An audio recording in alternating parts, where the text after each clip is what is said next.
Good morning, you're watching All You Need to Know on Bloomberg Quint. I'm Darshan Mehta. Let's take a look at the global markets, and there was a little bit of weakness that you saw. The US markets, especially the Nasdaq, ended down by almost close to 0.7%. The big move came in the Brazilian markets, which is up 5%. But look at the markets in Europe, red all across. Look at the markets in Asia, red all across, and the SCX Nifty is now reacting. Almost an hour ago, the SCX Nifty was trading with a gap up of almost 50 points. Now it's closed down and it's down. It's lost that 50 points and it's down another 18 points from that level. So there is weakness that we are seeing, and we are following what's happening as far as some of the Asian markets are concerned. ADRs also were rather weak in trade. Vedanta was down 8% following what happened with Vedanta share price in India. Wipro, Infosys, Tata Motors were down in trade. Tata Motors probably will react more to the weak JLR numbers that came in and the plant shut down in Europe. HDFC Bank and ICICI Bank were the only ADRs which managed to end with a slight positive bias. As far as the Nifty was concerned, the Nifty was up 30 points, and this was solely on account of Reliance. If Reliance was not there, we would have been in the red. But look at the carnage on the mid cap and the small cap end of the market. There is heavy selling that's going on in trade. The Nifty Bank and the Nifty PSU Bank managed to stay afloat in trade. So it's basically the larger indices which are managing to stay afloat because of moves in certain high weighted stocks. As far as the real estate and the metal index is concerned, the Nifty Realty was down 3%, the metal index was down almost 3%. So there was heavy selling that's what's going on. As far as the flows are concerned, FIs were net sellers to the tune of 1,800 crores. DIs bought in almost 1,900 crores in the cash market. As far as the contribution is concerned, the Nifty was up 30 points, but look at the contribution from Reliance Industries. 55 points came from because of that. Kotak bought in another 18 points. So if Reliance was not there, we would have been in the red. Obviously, HDFC Twins putting in weight on the negative side on the index. Vedanta was another counter, which was down 10%, contributed to a 12-point downtick on the Nifty. As far as the Nifty futures are concerned, there was a bit of fresh buying that was seen, but on very low open interest build up of almost 0.6%. The Nifty Bank saw a little bit of short covering. Open interest was down 4%. The index managed to move up by close to 1% in trade. Now, if you're looking at where positions are being built, still 10,000 remains the big support, but put writers are still active from 10,000 to 10,500. On the call side, call writers are active from 10,400 to higher levels, and they are putting in their resistance at levels of anywhere between 10,500 to 10,800. Even in trade yesterday, if you see what happened, put writers had to shed positions because the market was looking rather wobbly, and call writers became aggressive from 10,300 to higher levels. There are no stocks in the F&O band, but we'll put up the PCR ratio indicating that the Nifty PCR moved up. The Bank Nifty PCR also moved up, but the move has been negligible both for the Nifty and the Bank Nifty.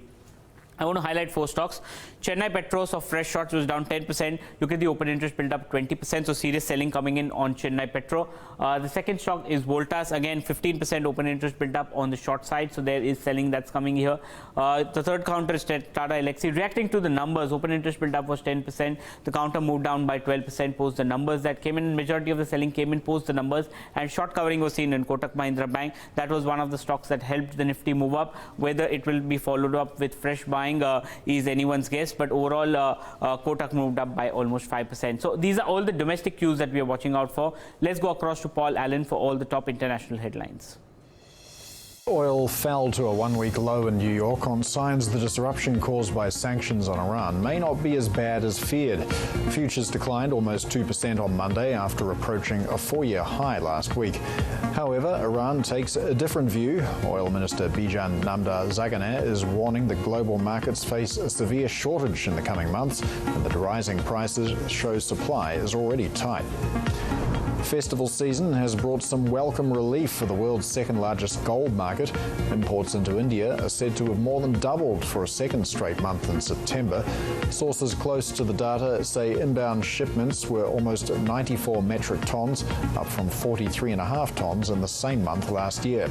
Imports also doubled in August year on year to 92 tons.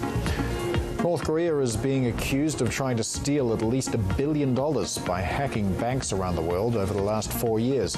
Cybersecurity firm FireEye says a group called APT38 has infiltrated about 16 organizations in 11 countries, including the US.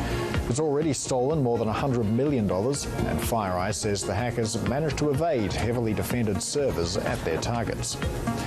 The co-winner of this year's Nobel Economics Prize, is vowing to call out his peers for lazy thinking that he says lacks intellectual honesty. Paul Romer says that if something's wrong, it's his job to say so. In 2016, he published a scathing critique, The Trouble with Macroeconomics, arguing that economists focus on esoteric models that he called pseudoscience. Global news 24 hours a day on air and at TikTok, on Twitter, powered by more than 2,700 journalists and analysts in more than 120 countries. I'm Paul Allen. This is Bloomberg.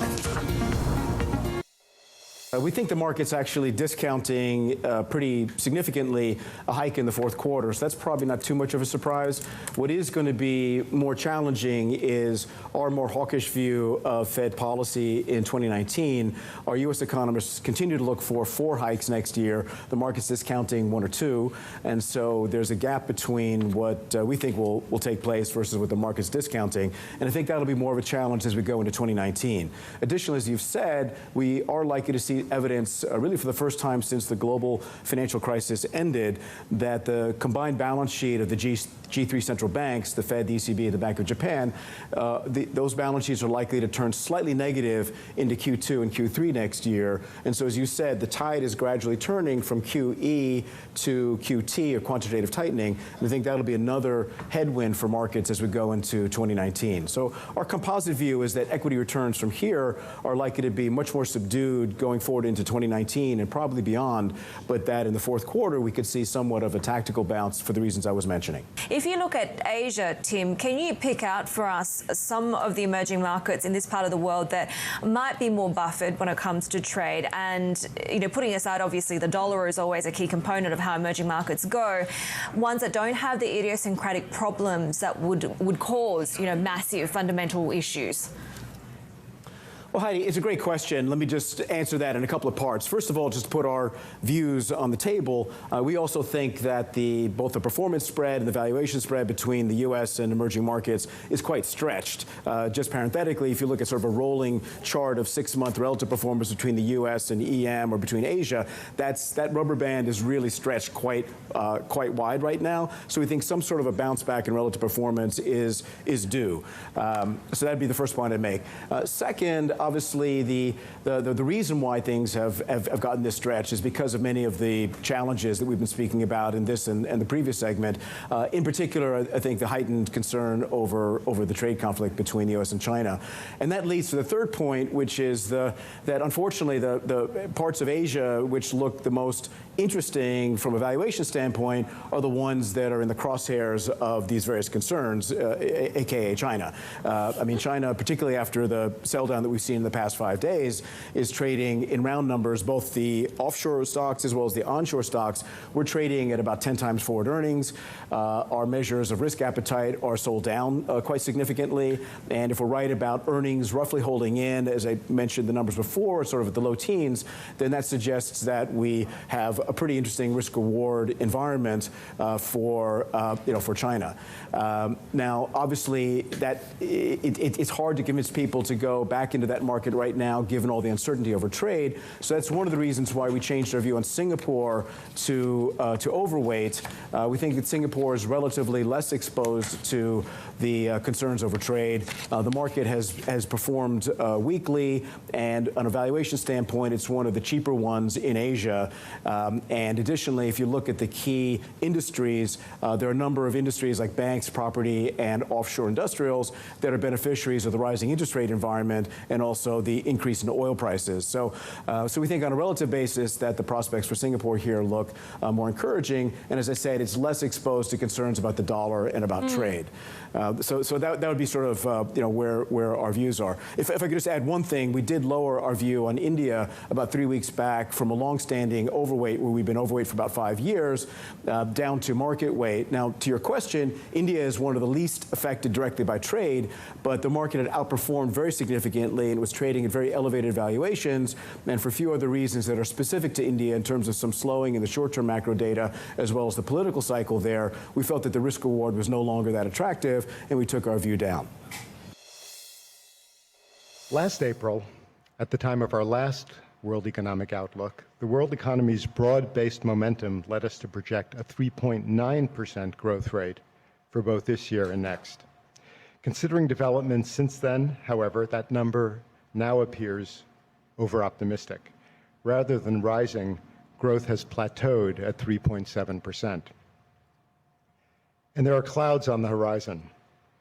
Growth has proven to be less balanced than we had hoped. Not only have some downside risks that the last WEO identified been realized, the likelihood of further negative shocks to our growth forecast has risen. In several key economies, moreover, growth is being supported by policies that seem unsustainable over the longer term. Growth in the United States, buoyed by a pro-cyclical fiscal package, continues at a robust pace and is driving U.S. interest rates higher. But U.S. growth will decline once parts of its fiscal stimulus go into reverse. Notwithstanding the present demand momentum in the U.S., we have downgraded its 2019 growth forecast owing to the recently enacted tariffs on a wide range of imports from China and China's retaliation. China's expected 2019 growth is also marked down. Domestic Chinese policies are likely to prevent an even larger growth decline than the one we project, but at the cost of prolonging internal financial imbalances. Overall, compared with 6 months ago, projected 2018-2019 growth in advanced economies is 0.1 percentage point lower, including downgrades for the Euro area, the United Kingdom, and Korea. The negative revisions for emerging market and developing economies are more severe, at -0.2 and -0.4 percentage point respectively for this year and next year. Well, back to local equity markets. Talk of the day is Tata Motors, clearly on account of disappointing numbers that JLR has reported both for the month of September as well as for the quarter ended September. Let's look at the monthly numbers first, where the sales have been down by 12.3% year-on-year basis at a unit of around 57,000 odd.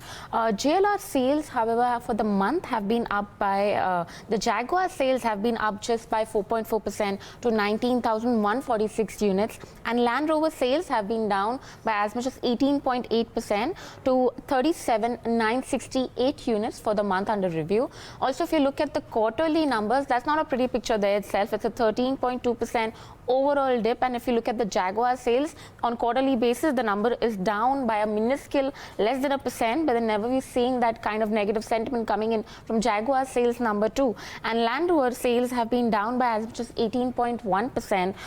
What has led to the slowdown for both monthly as well as the quarterly numbers clearly is the uncertainty that we've seen in the Chinese market. The China sales have fallen as much as more than 46% due to the changes that we've seen in import duty in July, along with the pricing competition. Besides that, the ongoing trade tension has also had some had some bearing on the demand in terms of the purchase order. In terms of the outlook that the JLR has projected in terms of its press release, it sees the lower tariffs on UK imports to be beneficial over the course of year, and also it says that the Jaguar products continue to see positive customer response. However, it does see some kind of lower sales for Land Rover ahead of the new launches, also along with the festive season. Separately, in another negative development for this counter, JLR is expected to shut down Sohilil plant for around 2 weeks on account of weak demand that the market is currently facing. It says that the customers' orders though would not be impacted, but this is expected to have some kind of negative impact on Tata Motors today. Let's shift focus and get your check on the commodity space, starting off with oil prices, which have steadily declined towards its 1-week low. Now, the market believes that the supply disruptions caused by the Iranian supply concerns may not be as severe as expected. Also, that a Bloomberg survey indicates the U.S. crude oil inventory is likely to have increased as much as 2.5 million barrels for last week. Shifting focus to the base metal space, the index itself declined for the 3rd straight day. All the base metals except for copper declined in trade. Now, Norsk Hydro says that a major alumina plant in Brazil is now ready to reopen, and on account of that, we saw some bit of pressure come about for aluminium prices, which was down about 3%, and saw the biggest drop since April this year. In terms of other base metals like nickel, lead, zinc, and tin, also posted losses. Now, if you look at the Shanghai Futures Exchange, most of these base metals are in fact trading with a positive bias. As far as gold prices are concerned, we saw some bit of pressure for gold as well, which declined more than 1% in trade on the back of a stronger US dollar and rising US bond yields. Amongst the stocks that you need to keep an eye out for in trade today includes Salbao Infrastructure. The company's arm has won an arbitration award against NHAI for 110 crores. So some positive development there. You also have JM Financial, which will be in focus, and this is on the back of an ET report which says that JM Financial Asset Reconstruction Company is in advanced talks to sell the debt of Hotel Leela Ventures to Brookfield, and that it is keen to retain about 10% stake in the chain post transaction. We're also tracking Reliance Capital and Reliance Home Finance. CARE Ratings has downgraded their rating by one notch on both of them to CARE AA. And finally, you have NCL Industries, which has shared updates for the September quarter. Cement dispatches for the quarter rose by 31%, and cement board dispatches rose by about 7%. So those are some of the names you need to watch out for. Google decided in January of this year, so just the beginning of the year, to do a very extensive security and privacy review. They looked at all their APIs, so those are the things that allow developers to request access to your information when you get one of those notifications that says, can app X, look at your contact information. They reviewed all of those across their platform, and they found what they call a software bug, where developers could see some of the information about people, such as your name, contact information, address. None of the private messages that you would have been sending on Google+, if you were sending any of those, would have been exposed, but still it's some serious personal information that was out there. They decided at that point, right when they found it, they fixed the bug, but they didn't talk about it. And the reason from their point of view is that they found no evidence that it had actually gotten out, that anyone had actually used this insecurity to steal data. And so they decided, in the context of Facebook sort of taking the slashing, it was right around the time where Mark Zuckerberg was preparing to go up to Congress to face his accusers there. They decided to just not talk about this. And the Wall Street Journal, which originally reported this story, cites their sources that say Google specifically made this decision because of the political scenario they were in.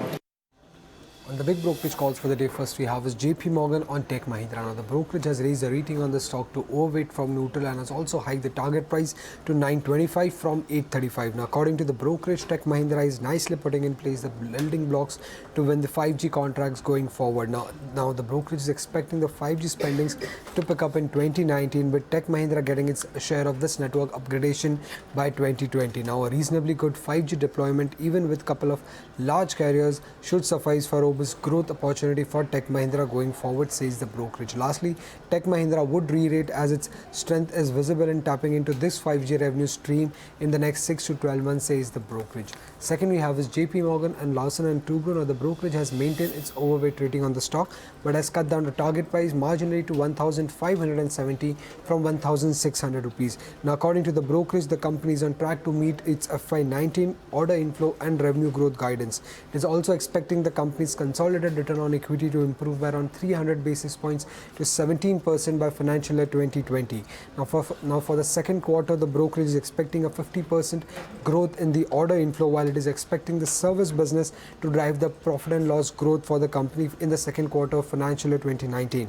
On the back of these two reasons, the brokerage is recommending investors to buy the stock ahead of the second quarter earnings.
message is over to governments at this stage. We've told you the scientific facts, the evidence, the costs. It is up to the governments now to decide what to do with it.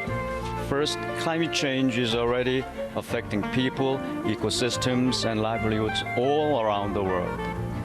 Second, limiting warming to 1.5 degrees is not impossible, but will require unprecedented transitions in all aspects of society.